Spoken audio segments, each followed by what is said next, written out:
오늘 성경 말씀은 에베소서 2장 12절에서 22절입니다. 어떤 사람은 그가 그곳에 가기만 하면 서로 갈라진 사이를 하나로 만드는 사람이 있습니다. 냉랭한 분위기를 화기애애한 분위기로 만드는 사람이 있습니다. 반면에 어떤 사람은 둘의 관계를 갈라놓고 분쟁을 일으키는 사람이 있습니다. 썰렁한 분위기로 만드는 사람이 있습니다. 우리는 전자와 같은 사람을 좋아합니다.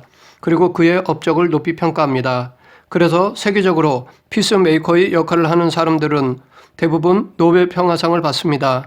그런데 세상에서 최고의 피스메이커의 역할을 했지만 노벨 평화상을 받지 못한 사람이 있습니다. 그분은 바로 예수 그리스도이십니다. 오늘 본문을 통해 예수 그리스도의 화평 사역에 대해 살펴보겠습니다. 예수님의 화평 사역을 알아보기에 앞서 우리가 예수 그리스도를 믿기 전의 상태에 대해 알아보겠습니다. 왜냐하면 우리의 이전 상태를 알아야 예수님의 화평 사역이 얼마나 귀한지 더 실감하기 때문입니다. 우리가 예수님을 믿기 전의 실체는 어떠했는지 12절에서 말하고 있습니다. 그때 너희는 그리스도 밖에 있었고 이스라엘 나라 밖에 사람이라 약속의 언약들에 대하여는 외인이요 세상에서 소망이 없고 하나님도 없는 자이더니, 여기서 그때는 구약시대를 말하고 너희는 이방인을 말합니다. 구약시대의 이스라엘 백성들은 하나님께 선택받은 민족이었습니다. 반면에 이방인들은 그렇지 못했습니다. 그래서 바울은 구약 때의 이방인들을 5가지로 정의했습니다. 첫째, 그리스도 밖의 사람. 둘째, 이스라엘 나라의 밖의 사람. 셋째, 약속의 언약들에 대하여는 외인. 넷째, 세상에서 소망이 없는 사람. 다섯째, 하나님도 없는 자. 이렇게 이방인에 대해 5가지로 정의했습니다. 그리스도는 메시아를 의미합니다. 구원자입니다. 하나님은 구약 이스라엘 민족에게 메시아를 보내주시겠다고 약속하셨습니다. 그래서 이스라엘 백성들에게는 구약시대 때부터 메시아 사상이 있었습니다. 하나님이 보내주실 메시아는 다윗의 자손으로서 모든 속박으로부터 해방시켜 주실 분으로 믿었습니다. 그렇기 때문에 이 약속은 이스라엘 백성들에게 어려움 속에서도 극복할 수 있는 소망을 주었습니다. 반면에 이방인들은 이런 메시아의 도래에 대한 기대조차도 갖지 못했습니다. 바울은 이방인들의 특징으로 약속의 언약들에 대하여 외인을 말했습니다. 하나님께서는 이스라엘 백성들과 언약을 맺으셨습니다. 그 언약들을 살펴보면 아브라함의 언약, 이삭과 야곱의 언약, 시내산 언약, 다윗 언약, 새 언약들입니다. 물론 그 이전에 아담과의 언약, 노아의 언약이 있었지만 이 언약은 인류 전체와의 언약이기 때문에 여기에는 포함시키지 않았습니다. 이스라엘 백성들은 하나님과 언약을 체결하여 언약 안에 살았습니다. 반면에 이방인들은 하나님의 언약 안에 들어가지 못했습니다. 하나님과의 어떤 언약조차도 맺지 않았습니다. 이렇게 이방인들은 하나님을 믿지 않은 존재였습니다. 하나님을 믿지 않기 때문에 참 소망을 가질 수 없는 자들이었습니다.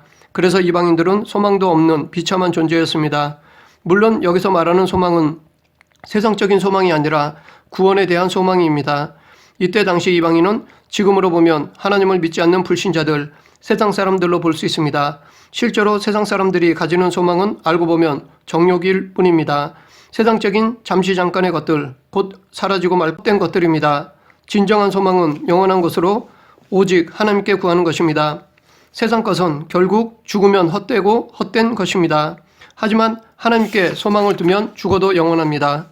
우리도 예수님을 믿기 전에는 이방인들과 같이 소망이 없는 비참한 존재였습니다. 예수님을 안 믿어도 행복해 보이고 부족함 없어 보였지만 실상은 죄로 인해 비참한 존재였습니다. 우리는 죄로 오염되어 있기 때문에 그것을 깨닫지 못하고 예수님을 안 믿어도 행복한 것 같고 부족함 없는 것처럼 여겼던 것입니다. 이것은 사탄의 속임입니다.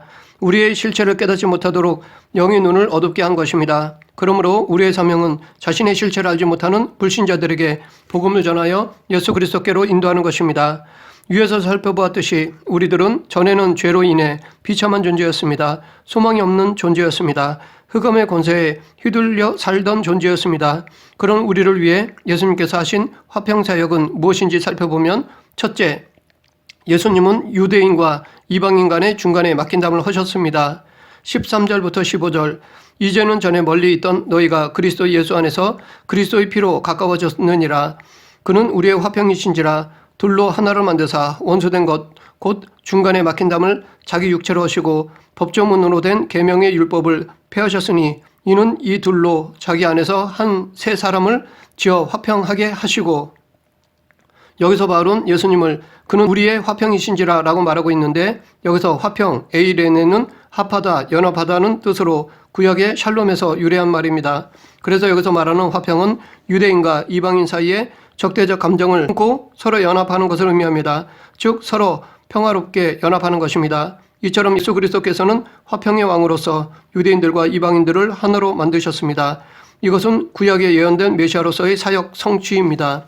하나님은 구약 때 이미 앞으로 오실 메시아가 이루실 화평에 대해 예언하셨습니다.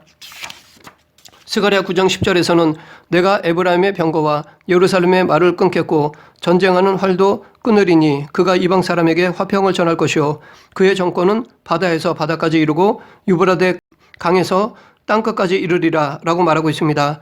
이처럼 구약에 예언된 메시아의 화평 사역을 예수 그리스도께서 완성하셨습니다. 그러면 좀 더 구체적으로 유대인과 이방인 간의 화평 사역을 살펴보면 먼저 둘로 하나를 만드사 원수된 것 곧 중간에 막힌 담을 하시고, 예수님 당시 성전에는 이방인의 뜰과 이스라엘 뜰로 구분하는 벽이 있었습니다. 그래서 성전에서 제사 드릴 때도 유대인들과 이방인들을 나누었습니다.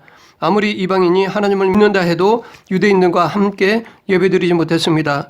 예수님은 십자가 대속으로 유대인과 이방인의 막힌 담을 허셨습니다. 예수님은 유대인과 이방인들이 더 이상 나눔 없이 한자리에서 하나님께 예배를 드릴 수 있게 하셨습니다. 더 나아가 함께 신앙생활을 할 수 있도록 하나로 만들어 주셨습니다. 다음 법조문으로 된 계명의 율법을 폐하셨으니 당시 율법도 유대인과 이방인들 간에 막힌 담이 되었습니다. 유대인들에게는 율법이 있었지만 이방인들에게는 율법이 없었습니다.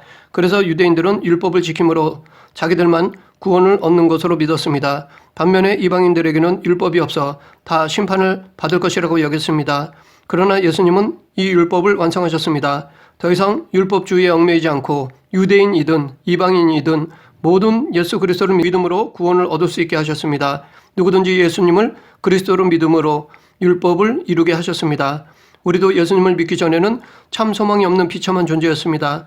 하지만 예수 그리스도로 말미암아 하나님의 백성이 되었습니다. 율법이 아닌 복음으로 천국 백성으로 살 수 있게 되었습니다. 이처럼 천국 시민권을 소유하게 된 것은 전적인 예수 그리스도의 은혜임을 잊지 말고 내 노력이나 수고를 앞세워서는 안 될 것입니다. 늘 감사하며 순종해야 할 것입니다.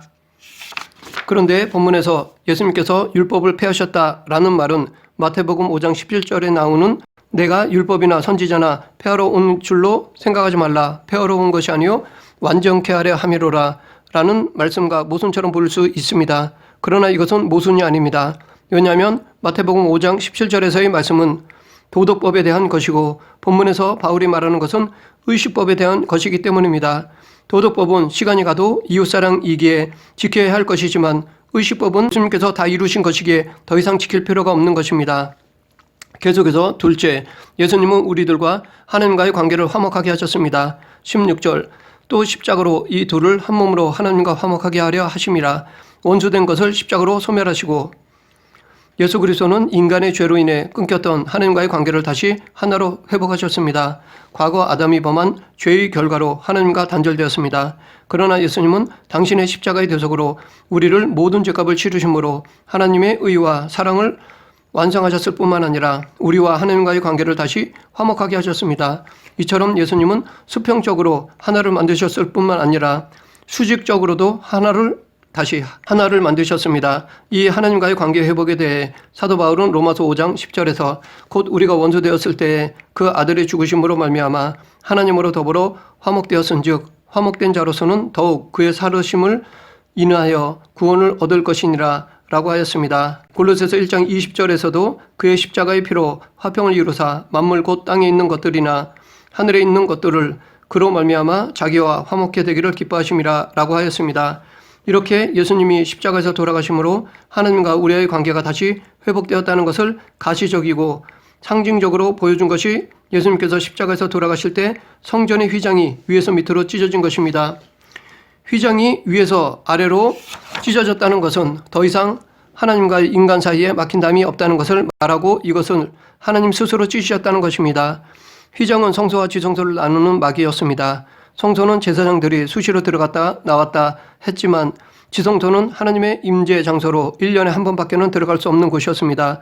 또한 지성소는 하나님을 만나는 곳이기에 아무나 들어가지 못했습니다. 대제사장만 1년에 한 번 들어갔습니다. 그러나 예수 그리스도의 대속으로 말미암아 대제사장 아닌 예수 그리스도를 통해 더 이상 동물의 피 흘림 없이 누구나 아무 때나 하나님께 나아갈 수 있게 되었습니다. 이렇게 예수님은 우리와 하나님과의 담을 하셨습니다. 우리는 예수 그리스도로 말미암아 언제나 하나님께 아뢰 수 있게 되었습니다. 마지막으로 셋째, 한 성령 안에서 하나님께 나아가게 하셨습니다. 17, 18절 또 오셔서 먼 데 있는 너희에게 평안을 전하시고 가까운 데 있는 자들에게 평안을 전하셨으니 이는 그로 말미암아 우리 둘이 한 성령 안에서 아버지께 나아감을 얻게 하려 하심이라. 예수 그리스도는 십자가에서 죽으시고 3일 만에 부활하셨습니다. 그리고 40일 동안 제자들과 함께 하시고 승천하셨습니다. 예수님은 승천하시면서 보혜사 성령님을 우리에게 보내주셨습니다. 그런데 유대인들에게 뿐 아니라 이방인에게도 성령을 보내주셨습니다. 그래서 오순절 성령 강림부터는 유대인이나 이방인 상관없이 성령님 안에서 하나님께 나아갈 수 있게 되었습니다. 사도행전을 통해 그 사실을 알 수 있습니다. 이방인이던 고넬료는 하나님의 명령으로 사람을 시켜 요바에 있는 베드로를 모셔왔습니다. 베드로는 그곳에서 복음을 전했습니다. 그때 말씀을 들은 모든 이방인들에게 성령님이 임하셨습니다.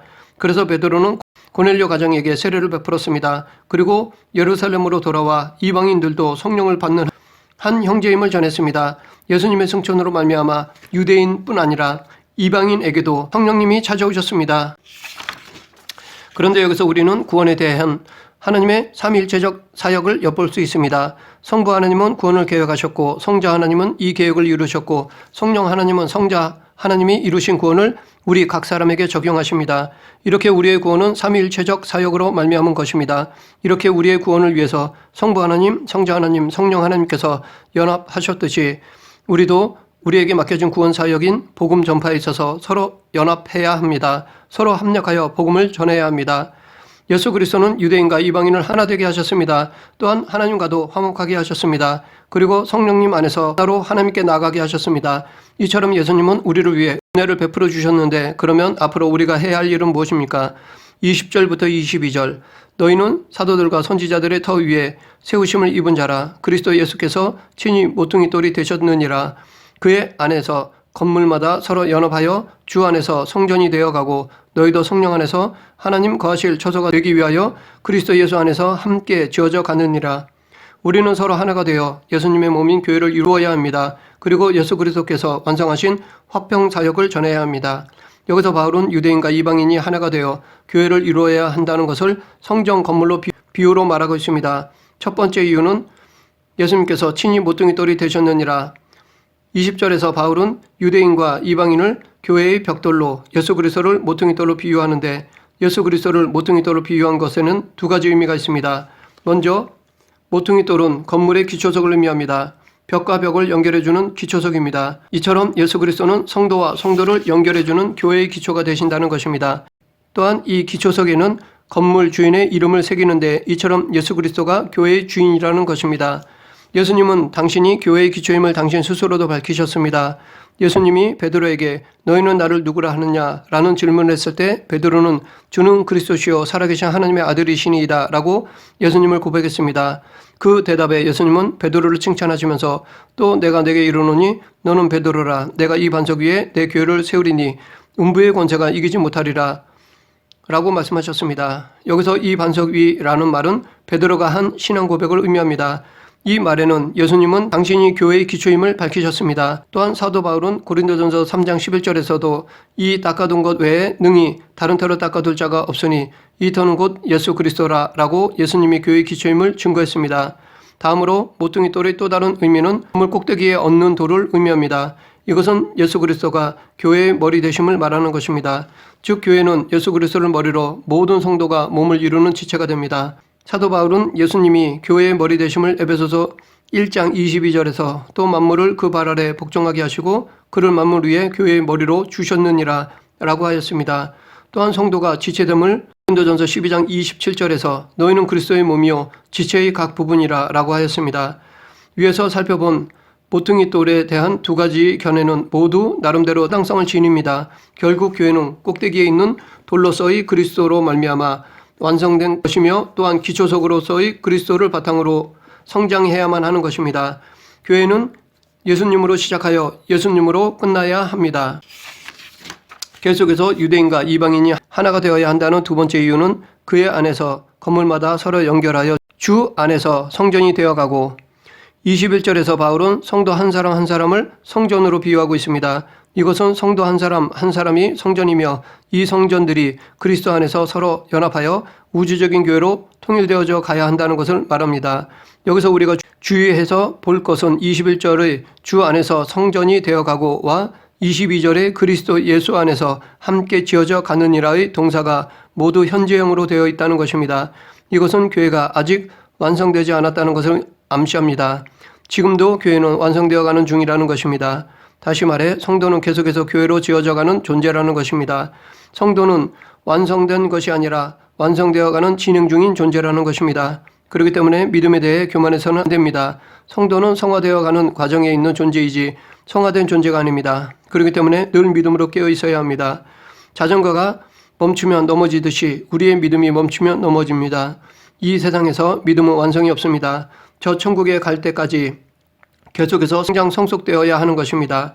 말씀을 정리하겠습니다. 전에 우리는 이방인이었습니다. 죄로 인해 비참하고 아무 소망이 없는 존재였습니다. 그런 우리를 위해 예수님은 첫째, 유대인과 이방인 간의 중간에 막힌 담을 허무셨습니다. 그래서 하나님께서 우리를 당신의 백성으로 삼아주셨습니다. 둘째, 우리와 하나님과의 관계를 화목하게 하셨습니다. 예수님을 통해 우리는 하나님께 직접 나아가게 해주셨습니다. 셋째, 우리들을 성령 안에서 하나가 되게 하셨습니다. 예수님을 머리로 교회를 이루는 지체가 되게 하셨습니다. 그로 인해 우리는 예수님 안에서 참 소망을 소유하게 되었습니다. 우리는 이 소망을 주신 것에 감사하고 서로 나누고 이 소망이 없는 자에게 전해야 합니다. 예수님의 화평사역을 전해야 합니다. 우리 모두 하나님께서 부르시는 그 순간까지 예수님 안에서 예수님께서 완성하신 화평사역을 전하는 성도가 되길 간절히 축원합니다. 기도하겠습니다. 사랑이 풍성하신 하나님 아버지, 죽을 수밖에 없는 저희들을 사랑하셔 독생자를 보내주어 영원한 생명을 허락해 주심을 감사합니다. 예수님께서 이 땅에서 완성하신 화평사역을 나누는 성도가 되게 하여 주시옵소서. 저희들이 화평을 열매로 맺어 하나님께 기쁨을 드리는 성도가 되게 하여 주시옵소서. 예수님 이름으로 기도드립니다. 아멘.